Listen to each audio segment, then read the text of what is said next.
اللہ کو سخی سے بہت پیار ہے، عبادات میں ڈھیلا بھی ہونا تو اللہ اس سے پیار کرتا ہے، اور بخیل سے اللہ کی کوئی دوستی نہیں، چاہے ٹنگ تک لو کہ ساری رات اللہ ہو کرے۔ سخی اللہ کے قریب ہے، لوگوں کے قریب ہے، جنت کے قریب ہے، جہنم سے دور ہے۔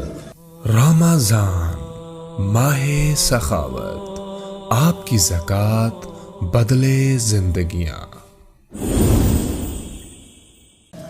ہم نے کہا السخی قریب من اللہ، قریب من الناس، قریب من الی الجنہ، بعید من النار۔ سخی اللہ کے قریب ہے، لوگوں کے قریب ہے، جنت کے قریب ہے، جہنم سے دور ہے۔ والبخیل بعید عن اللہ، قریب الی النار، بعید عن الناس۔ جو بخیل آدمی ہے وہ اللہ سے بھی دور ہے، لوگوں سے بھی دور ہے، جنت سے بھی دور ہے، جہنم کے قریب ہے۔ تب ایک چھوٹی سی آیت میں پیش کرتا ہوں۔ فَلَقْتَحَمَ الْعَقَبَةَ وَمَا أَدْرَاكَ مَا الْعَقَبَةُ۔ حیرت کے اظہار کے لیے عربی میں دو لفظ تھے، ما افعلہ و افعل بہ۔ قرآن نے ایک تیسرے لفظ کا استعمال کیا جس نے عربوں کو حیرت میں ڈال دیا۔ جو قرآن القارعۃ ما القارعہ وما ادراک ما القارعہ وما ادراک ما الحاقہ وما ادراک ما سقر وما ادراک ما یوم الدین۔ یہ استعمال پہلے عرب میں نہیں تھا، اس کو قرآن نے استعمال کیا کہ بالکل جب کوئی حیرت میں ڈوب جائے وہاں یہ لفظ بولا جاتا ہے۔ تو اللہ تعالیٰ نے فرمایا کہ پھر تم نے گھاٹی کو پار کیوں نہ کیا۔ اقتحام کہتے ہیں، پہلے سڑکیں تو تھیں نہیں، کہیں کھائیاں آ جاتی تھی، کہیں نشیب، کہیں فراز۔ تو جہاں کہیں ایسا ہوتا تھا کہ نیچے نہیں اتر سکتے، گہرائی ہے، اور سوائے گھوڑے کے کوئی اور شکل نہیں پار چھلانگ لگانے کی، اس کو کہتے تھے اقتحام، کہ گھوڑے کو اٹھانا اور ایڑ لگانا اور چھلانگ لگوا کے پار۔ یہ ایک جان کا قرا ہوتا تھا کہ ذرا گھوڑے کا پاؤں پھسلا تو اندر پتہ نہیں زندگی پھر بچتی ہے یا نہیں بچتی۔ اور اس طرح گھوڑے کو اٹھانا، وہ اس کو بہت زیادہ پریکٹس کروائی جاتی۔ یہ یوسف اور اس کا چھوٹا بھائی، یہ دونوں گھوڑ سواری سیکھ رہے تھے، تو چھوٹا تو جلدی ماہر ہو گیا، یہ بھی کچھ دوڑانے لگا۔ تو ایک دفعہ یہ گھوڑے پہ آ رہا تھا، میں گھر سے نکلا، میں نے پوچھا ہاں جی بن گئے ہو مولانا صاحب گھوڑ سوار کا؟ جی۔ میں کیا کھالا ٹاپ کے دکھاؤ۔ وہ کھیت سامنے کھیت تک کھلا، اس میں فصل نہیں تھی۔ میں نے کہا وہ ایکڑ کے آخر میں جاؤ، وہاں سے گھوڑے کو دوڑاؤ، اور یہ جو کھالا ہے نا کوئی 2.5 فٹ کا 3 فٹ کا، اس سے گھوڑے کو پار ادھر لے آؤ تو میں سمجھوں گا تم گھوڑ سوار بن گئے ہو۔ میں کہا ٹھیک ہے۔ تو یہ اپنے گھوڑے کو لے گیا اور وہاں سے اس کو اٹھایا، اس کو اچھی دوڑائی، اور جب اس کے قریب آیا تو اس کو اٹھانا تھا۔ فَلَقْتَحَمَ الْعَقَبَةَ، میں اس کا مطلب بتا رہا ہوں کہ چھوٹا سا کھالا تھا، تو جب اس نے گھوڑے کو اٹھایا تو گھوڑے نے کھالا دیکھا، یہ اتنا ماہر نہیں تھا، اس نے یوں منہ مارا تو یوسف صاحب کھیت میں گرے، گھوڑا کھیت سے باہر کھڑا ہو گیا۔ شکر ہے وہ کھیت میں گرا ہے، اس کی ہڈی کوئی نہیں ٹوٹی۔ تو اقتحام کہتے ہیں مشکل کھائی کو پار کرنا۔ پھر اللہ نے کہا تمہیں پتہ ہے وہ کیا ہے؟ دیکھیں، نماز، روزہ، حج، زکوٰۃ، اور سب سے مشکل جہاد، پھر ہر وقت کی محنت تبلیغ، پھر تہجد، پھر عمرے، پھر ذکر، پھر تلاوت، پھر نوافل، کتنے بے شمار کام ہیں۔ کسی کو اللہ نے نہیں کہا کھائی کیوں نہ پار کی، صرف ایک کام کو اللہ نے کہا، اور جس کو میں ابھی بتاتا ہوں، تو انہوں نے پھر کھائی کیوں نہ پار کی۔ اس میں کیا مطلب ہے کہ کوئی کر سکے گا، ہر ایک نہیں کر سکے گا۔ 10,000 کا لشکر تھا قریش کا، جب وہ آئے مدینہ حملہ کرنے تو آگے خندق کھودی ہوئی تھی، تو صرف ایک آدمی نے چھلانگ لگا کے اس کھائی کو پار کیا، عمر بن عبد ود، باقی کسی کی ہمت نہیں ہوئی، حالانکہ اتنے سارے شاہ سوار تھے، صرف ایک نے گھوڑے کو اٹھایا اور جا کر دوسری طرف جا کر اس نے چھلانگ لگائی۔ تو اللہ تعالیٰ نے فرمایا تمہیں کچھ خبر ہے کہ یہ کھائی پار کرنا میں کیا مطلب لے رہا ہوں؟ کہ نہیں یا اللہ، کا فک و رقبہ، سبحان اللہ، جن کی گردنیں پھنسی ہوئی ہیں مصیبت میں، تکلیف میں، بیماری میں، قرضے میں، مصائب میں۔ کوئی مصائب کی ایک قسم ہو تو بتاؤں، یہاں تو ایک سلسلہ ہے دکھوں کا۔ یہ سکھ تو اللہ نے سارے جنت میں رکھے ہیں، تو لوگوں کی گردنیں چھڑانا، لوگوں کی گردنیں چھڑانا، فک و رقابہ، اتنا خوبصورت لفظ ہے۔ پہلے جو تھے نا غلاموں کے، ہم گئے تھے وہ تنزانیہ کے زنجبار ہماری جماعت گئی، نئی بٹ صاحب بھی ساتھ تھے، تو وہاں جہاں غلاموں کو وہ پکڑ کے لاتے تھے اور وہاں ان کو اندر قید کرتے تھے، پھر بحری جہاز آتے تھے تو ان کو بیچ کے آگے روانہ کرتے تھے۔ زنجبار سے کتنے کالے امریکہ پہنچے اور یورپ پہنچے، تو ان کی گردن میں توق ہوتا تھا کہ یہ بھاگ نہ جائیں، تو توق وزنی ہوتا تھا، وہ بڑے کرب اور تکلیف میں ہوتا تھا غلام۔ تو اللہ نے وہ تعبیر لی، فک و رقبہ، کہ جس کے گردن میں لوہے کے توق پڑے ہوں اس کے توق کھول کے آزاد کر دے۔ ہر مصیبت زدہ کی گردن میں توق ہوتا ہے۔ او اطعام فی یوم ذی مسغبہ،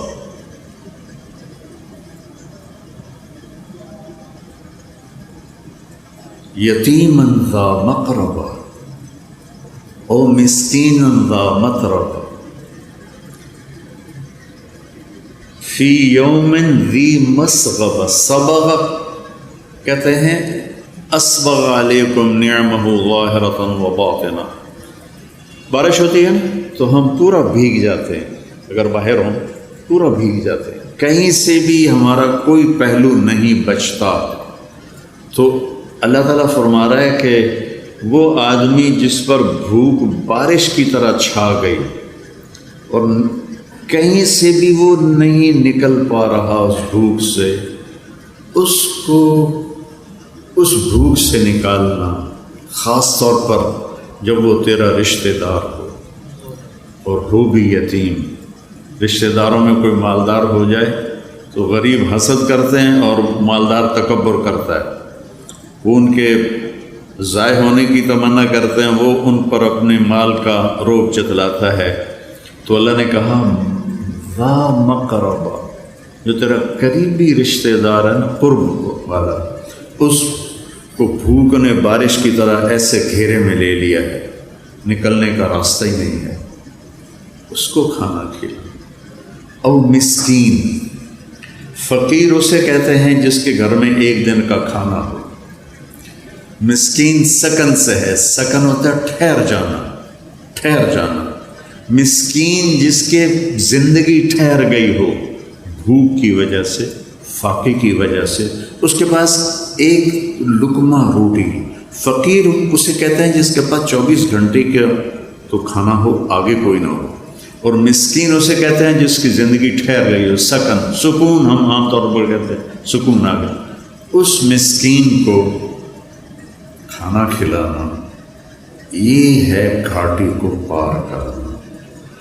اب اس ویلفیئر کے کام میں غیر مسلم بھی شریک ہیں، مسلم بھی شریک ہیں، تو پھر اللہ نے آگے اس پچھلے کام کی قبولیت کی شرط لگائی، ثم صرف اتنے سے پاس نہیں کروں گا، ثم پھر اس کے بعد تم کان من الذین آمنوا، تم ایمان والے بھی ہو، ایمان والے بھی ہو، ایک شرط۔ دوسری وتواصوا بالصبر وتواصوا بالمرحمہ، اور لوگوں کو صبر اور رحم کی دعوت بھی دینے والے ہو۔ پتہ چلا تبلیغ کا کام تو اللہ ہمارے ذمہ لگا رہا ہے کہ لوگوں کو خیر کی بات کرو، لوگوں کو صبر کی بات کرو، لوگوں کو معاف کرنے کی بات کرو۔ اولئک اصحاب المیمنہ، یہ وہ لوگ ہیں جو قیامت کے دن کامیاب ہوں۔ تو میرے عزیزو، یہ زندگی بھر کا سودا ہے، جتنا ہم اللہ کو دیں گے۔ حضرت ابوبکر صدیق کے زمانے میں قحط آ گیا تو لوگ بڑے پریشان ہوئے۔ حضرت ابوبکر صدیق خلیفہ تھے کہ جی کیا کریں کیا کریں، کھانے کو کچھ نہیں۔ کہنے کہ انشاءاللہ اللہ کی مدد آنے والی ہے، آنے والی ہے۔ تو چند دن گزرے تو حضرت عثمان رضی اللہ عنہ کا قافلہ ملک شام سے 1000 اونٹوں کا، یوں سمجھیے 1000 ٹرالے اس زمانے کا قافلہ۔ تو جتنے وہ تاجر تھے بڑے جو تھوک والے، وہ ان کے پاس گئے کہ جی سودا کریں۔ کہنے کہ کیا دو گے؟ کہنے کہ 10 روپے کی چیز 12 میں لے لیں۔ کہ نہیں مجھے منظور نہیں۔ اچھا 10 روپے کی چیز ہم 14 میں لے لیں۔ کہ نہیں مجھے نہیں منظور۔ کہ اچھا ہم 10 روپے کی چیز 15 میں لے لیں گے، اس سے آگے ہماری ہمت نہیں۔ تو حضرت عثمان نے فرمایا کہ مجھے قیمت زیادہ لگ چکی ہے، لہذا میں تمہیں نہیں بیچوں گا۔ وہ کہنے کہ سارے جو ہیں تھوک کے تاجر وہ تو تیرے سامنے بیٹھے ہیں، تو اب کون ہے جو آپ کو زیادہ پیسے لگا گیا ہے؟ تو کہا تم سے پہلے میرا اللہ مجھ سے بات کر رہا ہے کہ من جاء بالحسنۃ فلہ عشر امثالہا، کہ تو عثمان تیرے 1 روپے کی چیز میں 10 روپے میں خریدوں گا۔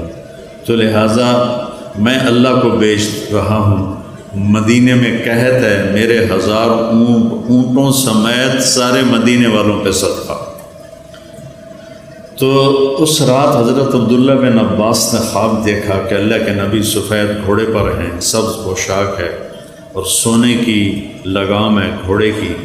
تو عبداللہ بن عباس نے گھوڑے کی لگام پکڑ کے پوچھا یا رسول اللہ آپ سے ملنے کو جی چاہ رہا ہے۔ کہنے کہ عبداللہ آج تو میں فارغ نہیں، آج اللہ تعالیٰ نے عثمان کی سخاوت کو قبول کیا ہے اور جنت کی ایک حور سے اس کا نکاح کیا ہے اور اس کا ولیمہ پورے جنت والوں کے لیے رکھا ہے، تو میں آج اس ولیمے میں جا رہا ہوں۔ تو بھائیو، اللہ سخی سے پیار کرتا ہے، وہ نا عبادات میں ڈھیلا بھی ہو نا تو اللہ اس سے پیار کرتا ہے، اور بخیل سے اللہ کی کوئی دوستی نہیں، چاہے ہیک ٹانگ تے کھلو کے ساری رات اللہ ہو کرے، سخی سے اللہ کو پیار ہے۔ رمضان ماہ سخاوت، آپ کی زکوٰۃ بدلے زندگیاں۔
السلام علیکم ورحمۃ اللہ وبرکاتہ۔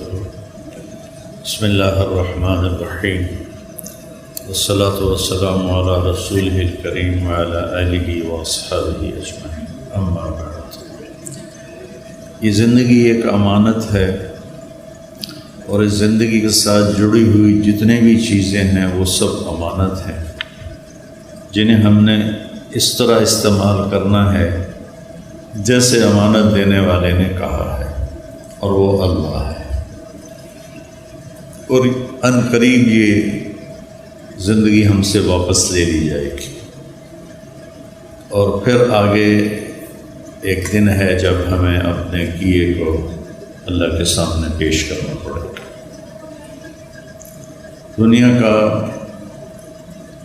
سب سے خوش قسمت انسان وہ ہے جس کو موت پہ اللہ کی رضا کا پتہ چل جائے، وہ مالدار ہے، فقیر۔ دنیا کا سب سے بد نصیب انسان وہ ہے جسے موت پہ پتہ چلا کہ میں بازی ہار گیا، اللہ مجھ سے ناراض ہے۔ جو لوٹ آئیں تو کچھ کہنا نہیں، بس دیکھنا انہیں غور سے، جن راستوں میں پتہ چلا کہ یہ راستہ کوئی اور ہے۔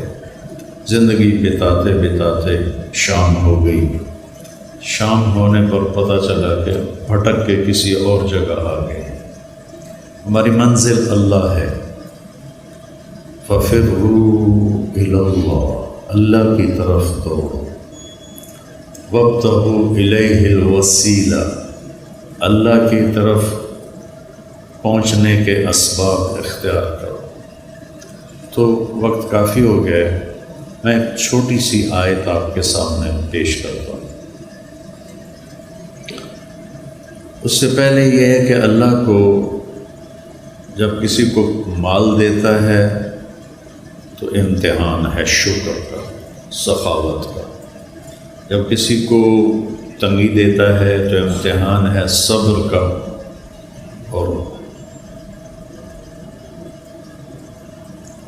سر جھکانے کا۔ اللہ کے نبی نے اپنی ذات کے لحاظ سے فقر کو اختیار کیا۔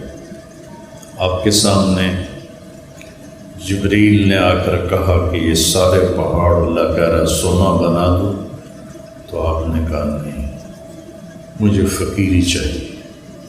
اور آپ نے فقر اس لیے اختیار کیا کہ آپ نے فرمایا جب تمہیں کوئی دکھ پہنچے تو میرے دکھ یاد کرنا، تمہیں اپنے دکھ بھول جائیں گے۔ پھر ہم اپنی اولاد کے لیے بھی مانگتے ہیں یا اللہ کلی روزی دے، سانوں میں دے، ساڑے بچیاں میں دے، لیکن کیسی حیرت کی بات ہے کہ رحمت للعالمین نے اپنی اولاد کے لیے کیا مانگا؟ اللہم اجعل رزق آل محمد قوتا، یا اللہ آل محمد کی روزی گزاری کی کرتے کہ مال کی کثرت سے یہ بھٹک نہ جائیں، پھسل نہ جائیں۔ تو اگر اللہ نے رزق دیا ہے تو امتحان ہے، شہرت دی ہے امتحان ہے، حکومت دی ہے امتحان ہے، مرد بنایا ہے امتحان ہے، عورت بنایا ہے امتحان ہے۔ تو ایک آیت میں اور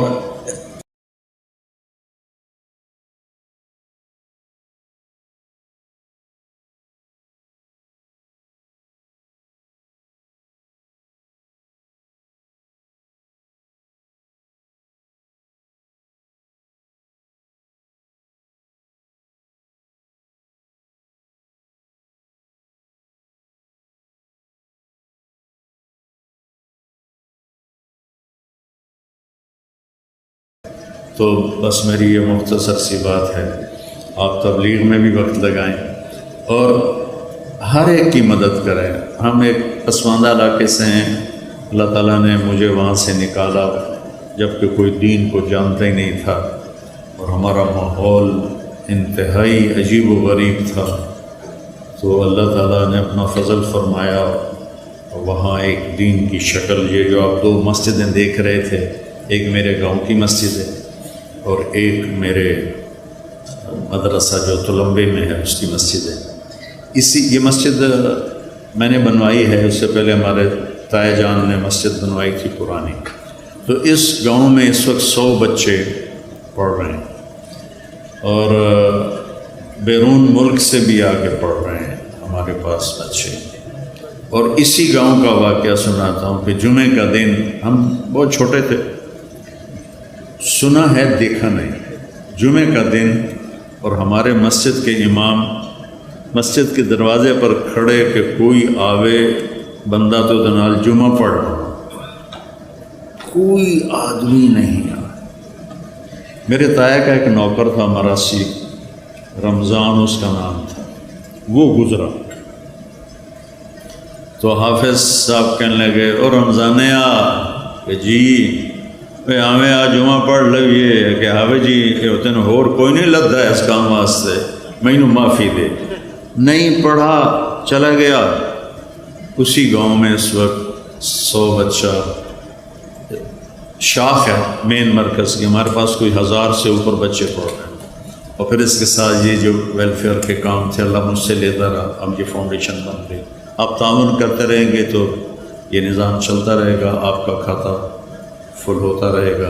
السلام علیکم۔